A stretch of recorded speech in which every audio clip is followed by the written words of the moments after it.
This is the 2018 MEXT Undergraduate Mathematics A paper. Let's get started.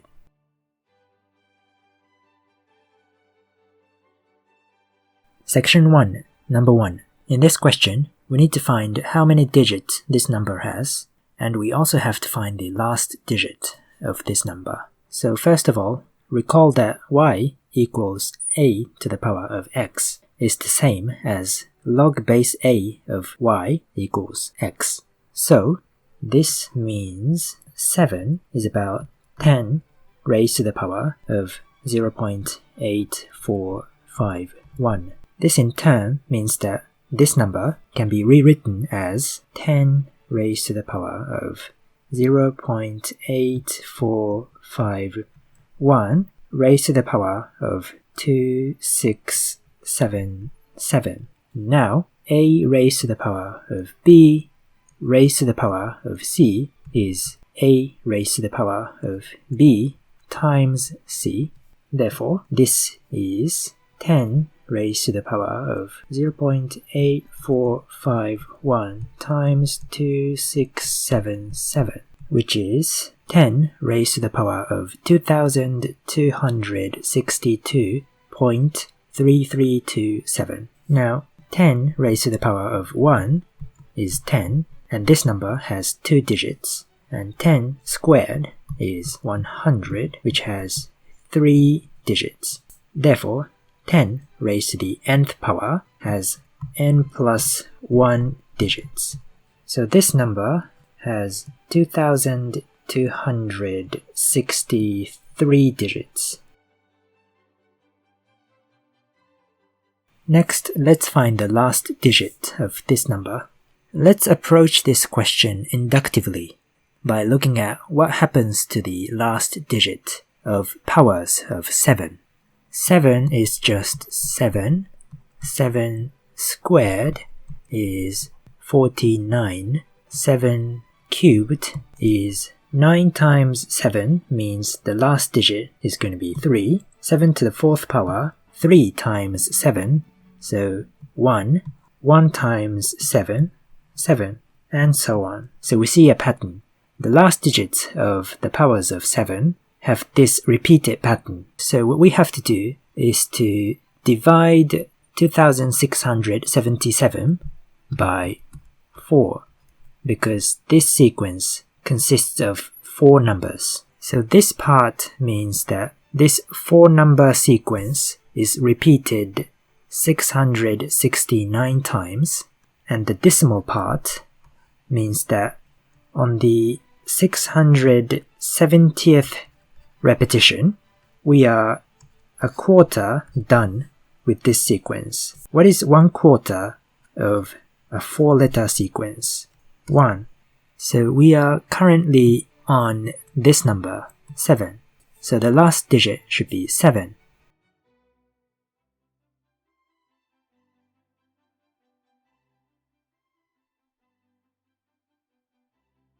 Section 1, number 2.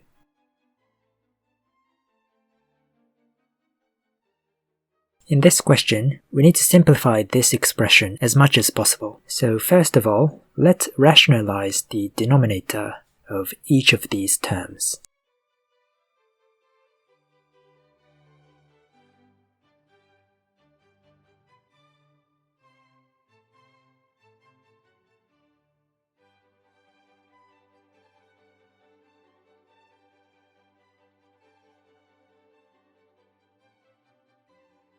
As you can see, in each term, the denominator will be -1, and these will cancel out. So we are left with 1 minus root 5. And because we have a minus here, the final answer will be root 5 minus 1.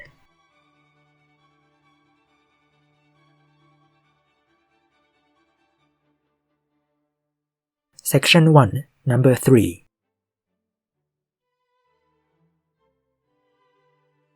In this question, we are dealing with an angle theta, which has this domain, and we are given that sine 2 theta is 1/4 and we need to find the exact value of this expression. In this question, you need to know a few formulae. The first one is the double angle formula. You should be able to derive this formula if you know the angle addition formula.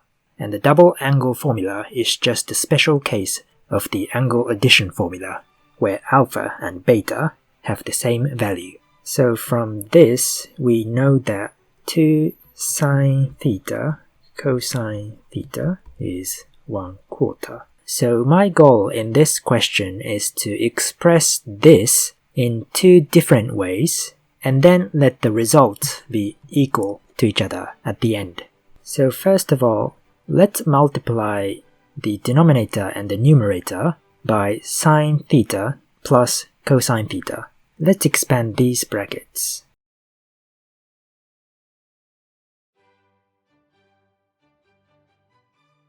Sine theta squared plus cosine theta squared is 1, so this becomes 1, and 2 sine theta cosine theta is 1/4.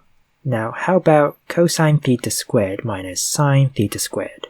Well, this happens to be equal to cosine 2 theta. If you recall the angle addition formula for cosine alpha plus beta is cosine alpha cosine beta minus sine alpha sine beta. In this case, alpha and beta are both theta, therefore the denominator will be cosine 2 theta.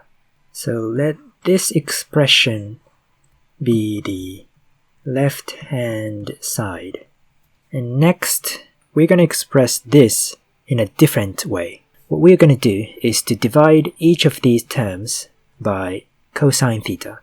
Sine theta over cosine theta is tangent theta. Cosine over cosine is 1. Likewise, minus tangent theta plus 1. Now we're going to need another formula, which is the half angle formula.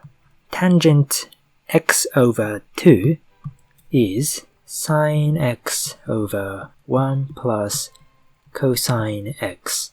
Now, since tangent theta is tangent of 2 theta over 2, we can apply this formula. So tangent 2 theta over 2 is sine 2 theta over 1 plus cosine 2 theta. So we can replace tangent theta with this expression here. Next, let's multiply each of these terms by 1 plus cosine 2 theta. And because sine 2 theta is 2 sine theta cosine theta, we can replace these with 1/4.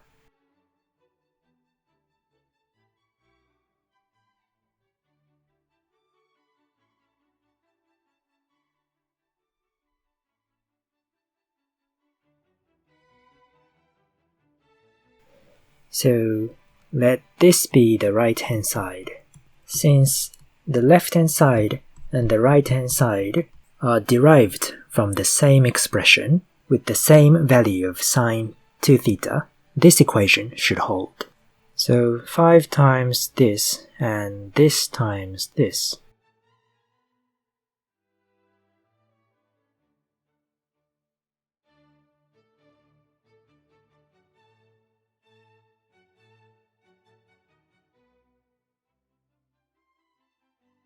I've just realized that it should have been cosine 2 theta squared.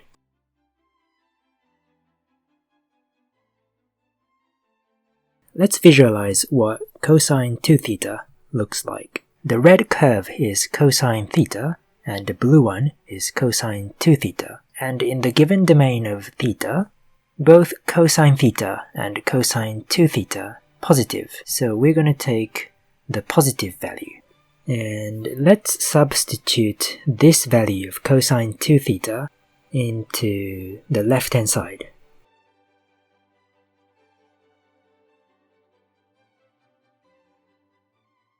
So the final answer is root 15 over 3.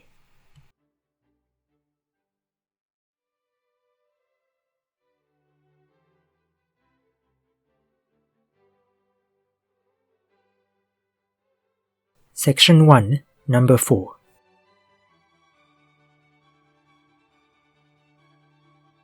Since we are throwing a die 3 times, we have 6 cubed, which is 216, and this is going to be the denominator of the probability. Now let's consider the cases where we do not have a triangle. The first case is when I, j, and k are all the same. The second case is when I equals j, or j equals k, or k equals I. Let's start with the first scenario. This scenario includes cases like 1, 1, 1, and 2, 2, 2, and so on. So there are 6 cases where we do not have a triangle. And let's look at the second scenario. In the first case, the first number can be any number between 2 and 6. And likewise, in the second case, the middle number can be any number between 2 and 6, and so on. So x can be 5 different numbers, and there are 3 different positions that x can take. And we have 1, 2, 3, 4, 5, 6 numbers. So therefore, we have another 90 cases where we do not have a triangle. So 6 plus 90 over 216 is 4 over 9. We need to subtract this number from 1.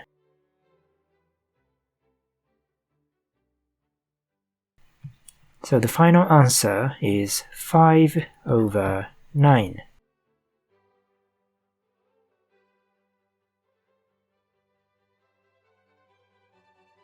Section 1, number 5.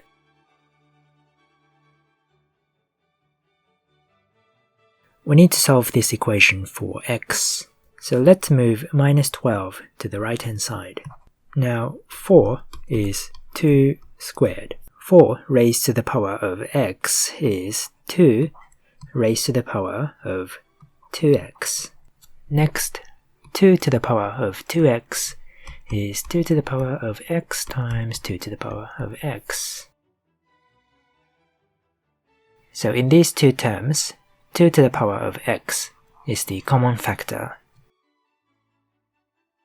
12 is 4 times 3, which is 2 squared times 3. Therefore, this part must correspond to this part, and this part must correspond to this part. So 2 to the power of x is 2 squared, so x is 2, and just in case, let's check the other combination. We get the same answer, so x is 2.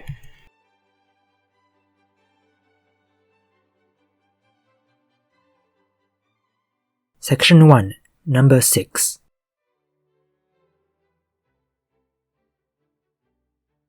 In this question, we have a pyramid, OABC, and the points F, G, H, and P are the centroids of these triangles. And we need to express vector OP in terms of vectors OA, OB, and OC. So what exactly is a centroid? Centroid is the point where the line from each of the vertices to the midpoint of the opposite side meets. And there's one very important property of the centroid that we need to use in this question, which is that the ratio from here to here is going to be 2 to 1.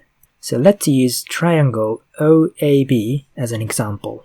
And this is vector OA, and this is vector OB. So how do we express F in terms of vectors OA and OB? The vector from O to the midpoint between A and B is 1/2 of vector OA plus vector OB. And recall that the ratio from here to here is 2 to 1. So vector OF here should be 2 over 3 times 1/2 times OA plus OB, which is 1/3 of OA plus OB. Likewise, vector OG is 1/3 of vector OB plus vector OC, and vector OH is 1/3 of vector OC plus vector OA. Next, let's add these three vectors together. We have 2 OAs, 2 OBs, and 2 OCs. Next, let's visualize the relationship between O and triangle FGH. And the centroid of FGH is P. So vector OP is vector OF plus vector FP. We have vector OF is vector OP minus vector FP. And because minus vector FP is vector PF, vector OF is vector OP plus vector PF. Similarly, vector OG is vector OP plus vector PG. Vector OH is vector OP plus vector PH. So let's substitute these values, and we will have 3 vector OP plus vector PF plus vector PG plus vector PH. Now, vector PF plus vector PG plus vector PH will add up to 0.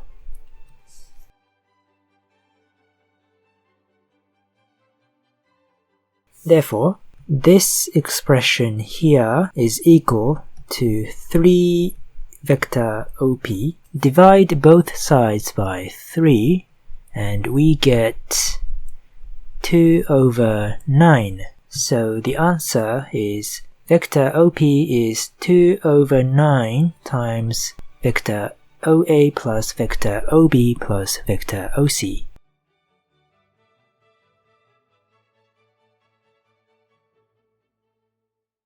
Section 1, number 7.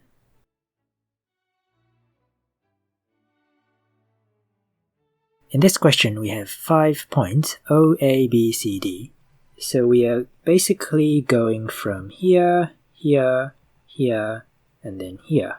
The line OA is y equals 0, and line OB is y equals x. And let this point be called x, and let this point be called y. So we are going from C to x to y to D, and let the coordinates of x be x sub x, comma, 0, and let the coordinates of y be x sub y, comma, x sub y. The x and y coordinates of this point are the same because y equals x. So let's start by considering the slope of Cx. 1 minus 0 over 2 minus x sub x, which is 1 over 2 minus x sub x. Likewise, the slope of xy is x sub y over x sub y minus x sub x. And finally, slope yd is 1 minus x sub y over 3 minus x sub y. And now that we have expressed the slopes of these three lines, we need to go back to the idea that the path from c to x to y to d must be minimum. What does this mean? Imagine that you're standing here at point C with a torch, and the lines OA and OB are walls with mirrors. So the beam of light emitted by the torch that you have here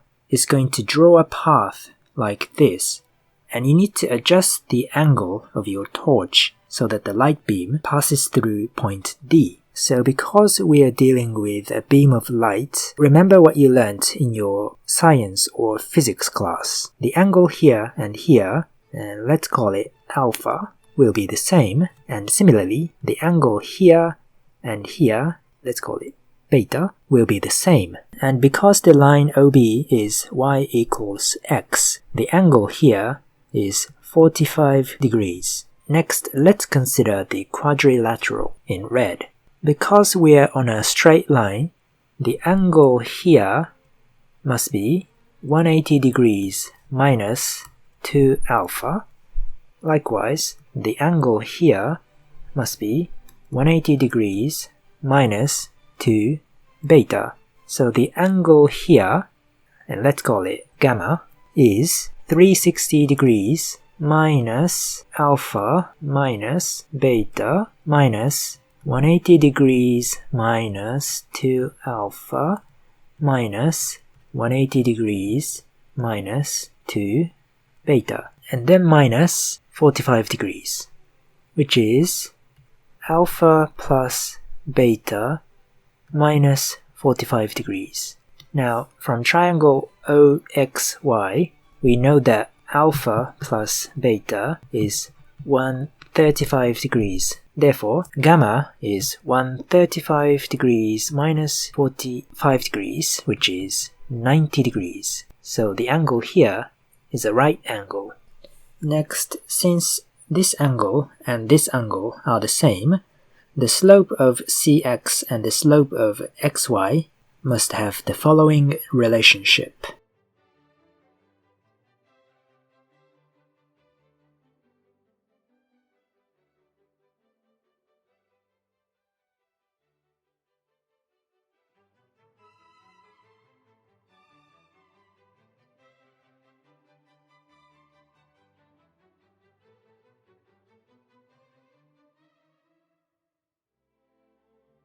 So we have 3x sub y minus x sub x equals x sub x times x sub y. And since cx and yd are perpendicular to each other, the product of these two slopes must be equal to minus 1.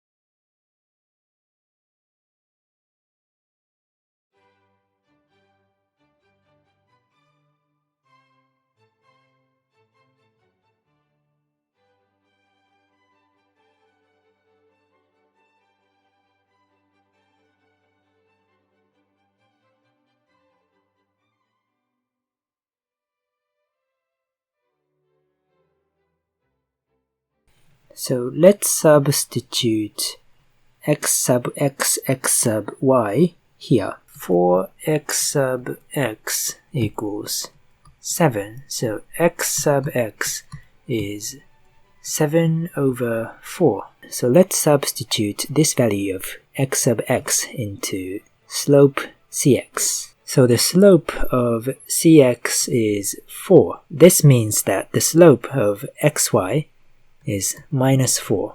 Therefore, the slope of yd is minus 1 over 4. Slope xy is minus 4, and let's substitute x sub x into here.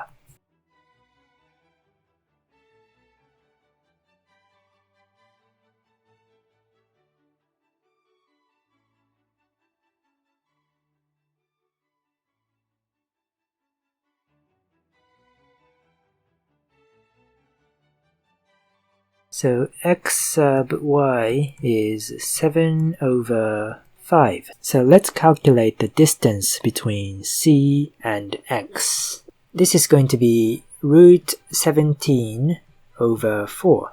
The distance between x and y, 7 root 17 over 20, and the distance yd, 2 root 17 over 5. So the path is the sum of these three distances, and these add up to root 17. So these are the final answers.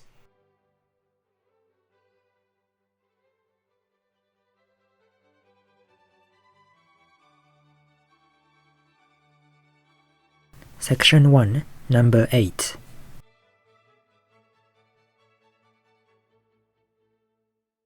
In this question we have two integers, and we have an inequality including two absolute value expressions.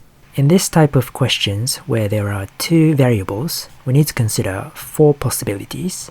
M can be either positive or negative. n-1 can be either positive or negative. So first of all, let's consider the case where m and n are both positive. How about plus and minus? Minus and plus. And finally, minus and minus.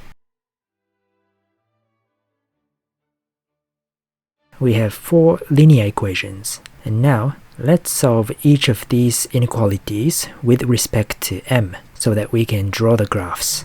So let the vertical axis represent m, and let the horizontal axis represent n.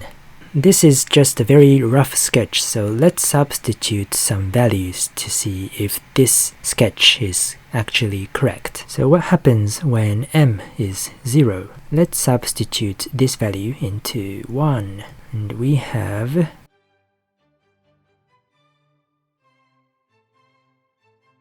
how about 3? We get exactly the same values. So this point here should be on the n-axis. So let me fix this graph. And let's substitute this value of m into 2 and 4. So once again, we have the same values. This should be reasonably accurate. So we're basically looking at this enclosed region in red. And we know that this point here is 10 over 3, 0, and this point here is minus 4 over 3, 0. So let's find the coordinates of the intersection of 1 and 2. 10 over 3 is about 3.3, 7 over 2 is about 3 point something. So in order for m plus n to be maximum, both m and n must be positive. So we are only interested in the first quadrant here. So remember, this axis represents m and this one represents n. So we have 3, 1, and we have 2, 2. And I have just checked the question. We are only supposed to find two pairs, so there's no third pair. So therefore, the maximum value of m plus n is 4. 3 plus 1 is 4, and 2 plus 2 is also 4.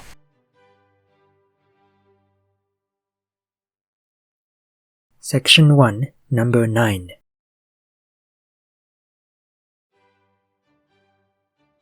In this question, we have a quadratic equation, and we are told that the maximum value of this function, 5 when x is 1, and we are also told that f of minus 2 is minus 22, and we need to find the values of a, b, and c.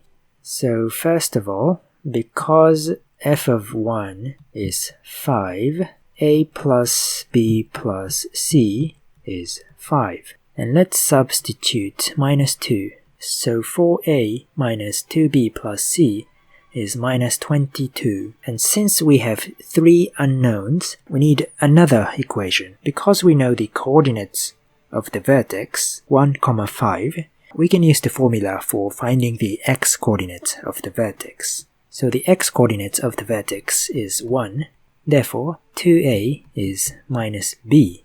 So let's subtract this from this.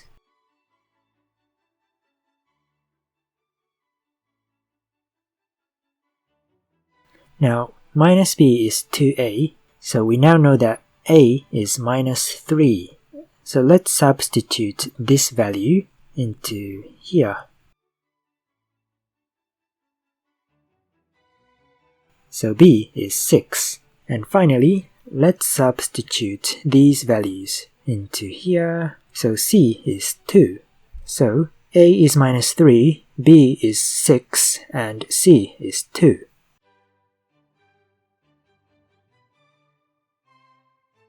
Section 1, number 10.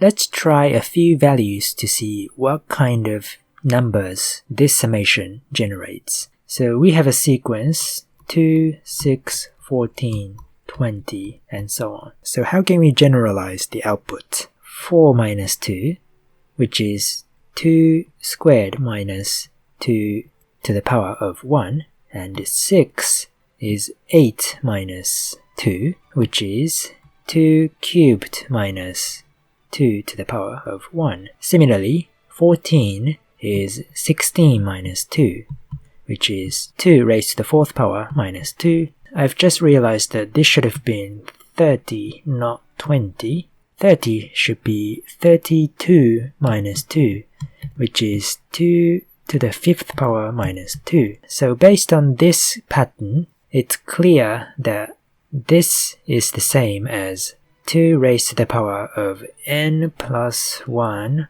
minus 2 raised to the power of k, because in this case, k was 1. So in the second part, we need to somehow use the information from the previous part to figure out the values that go into these boxes.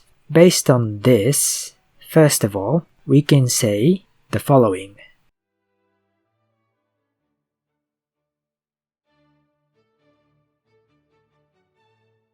And next, this part here is the same as this. So this can be replaced with this. Next, this is the same as this. Therefore,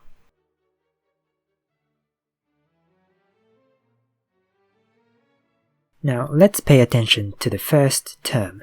Notice that this expression here does not contain k. In general, when the index k is not included in the expression here, this basically means n times a.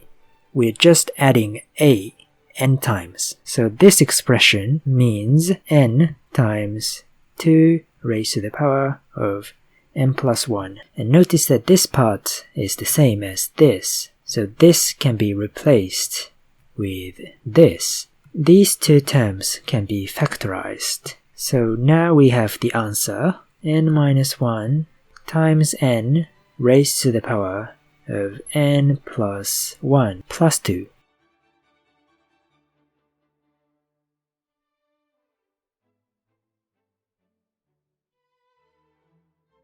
Section 1, number 11.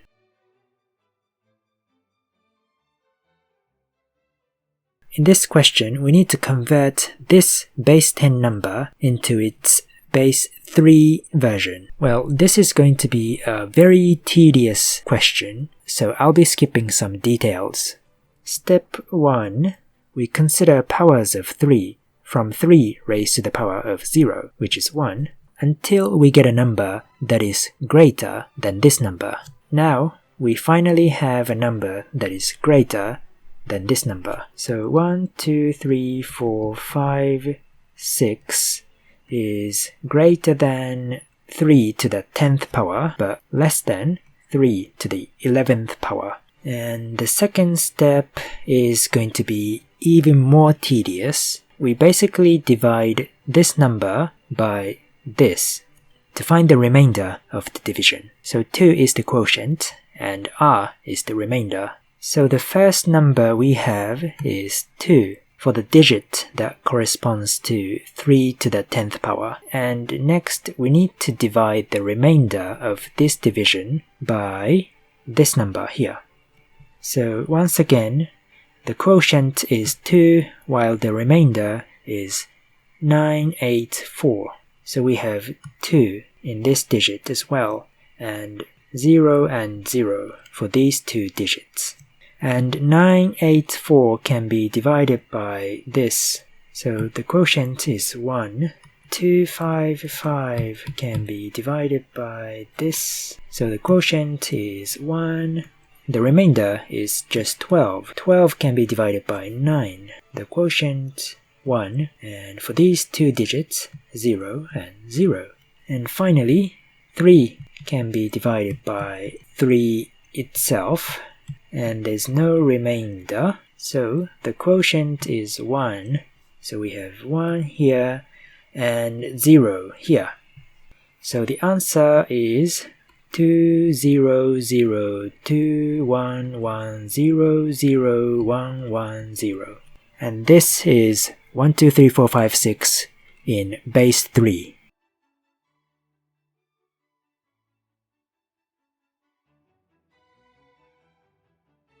Section 2, number 1.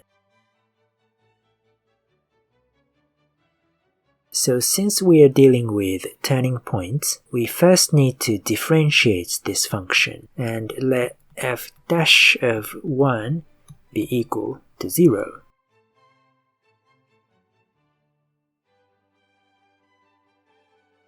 Next, let f dash of 3 be equal to 0.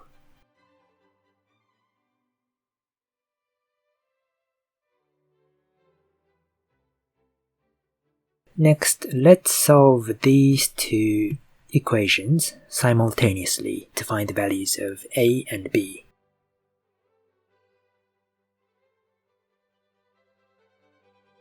A is 2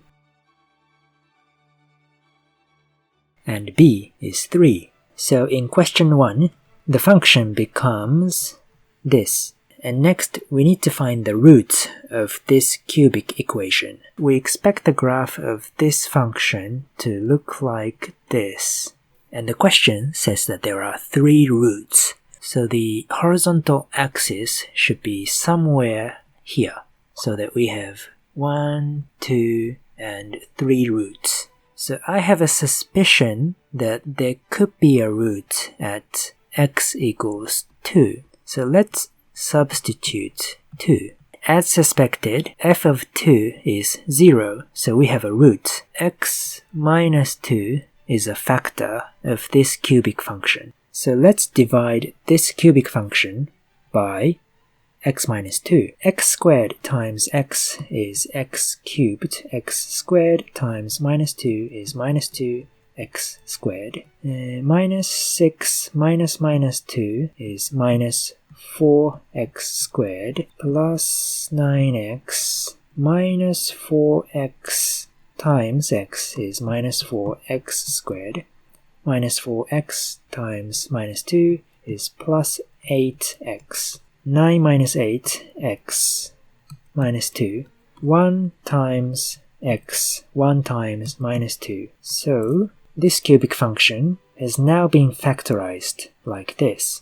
And let's find the root of this quadratic function by using the quadratic formula. So 2 minus root 3 is less than 2, and 2 is less than 2 plus root 3. So this is the answer to the first question.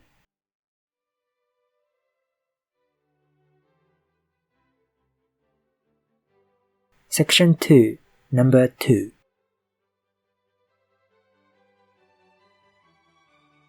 In this question, we are told to assume that a is equal to b, and fx is monotopic. monotonously increasing. This is also called monotonically increasing. What this means is that this function never decreases. So it can either go up or go flat like this. So what this means is that the derivative of this function is either positive or 0, because when the derivative is greater than 0, the function is increasing, while when f dash of x is exactly 0, the function is neither increasing nor decreasing. So let's differentiate f of x again, and because a is b, we have this, and f dash of x must be greater than or equal to 0. So for this quadratic equation to be positive or 0, its discriminant must be either negative or 0. So what is the discriminant? So this has to be either less than or equal to 0. So let's draw a quick sketch. A is 0 and 1, and it has to be below the horizontal axis. So A is between 0 and 1, and this is the final answer.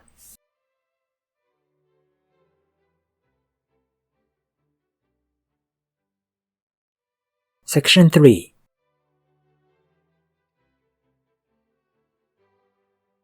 In this question, we have two solids, A and B, and in question 1, we need to find the volume of B. The first thing you need to realize is that this part here is very similar to the equation of a circle. So what does the solid B look like? We have a circle at the bottom, and as the value of z increases, the radius of the circle gets bigger and bigger, where the radius is z squared. Therefore, the curve here can be represented by z squared. So in order to find the volume of this solid B, we are basically rotating this curve about the z-axis between 0 and 1. So let the equation of this curve be A equals z squared. Then the volume of B becomes pi a squared dz between 0 and 1. A squared is just z to the 4th power. Therefore,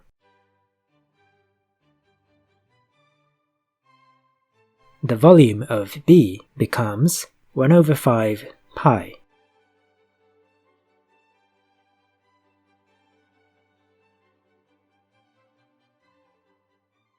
In question 2, the solid A is given by elongating the solid B blank times in the x-axis direction and blank times in the y-axis direction.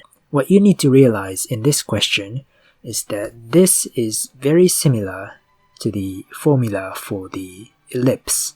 And an ellipse looks like a distorted circle.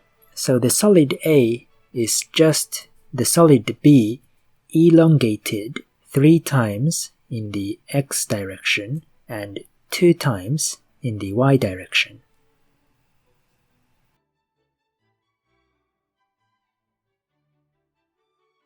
In questions 3 and 4, we need to find the volume of the solid A and compare it with that of the solid B. The area of an ellipse is pi AB, so pi times 2 times 3, which is 6 pi, whereas the area of a circle is pi radius squared.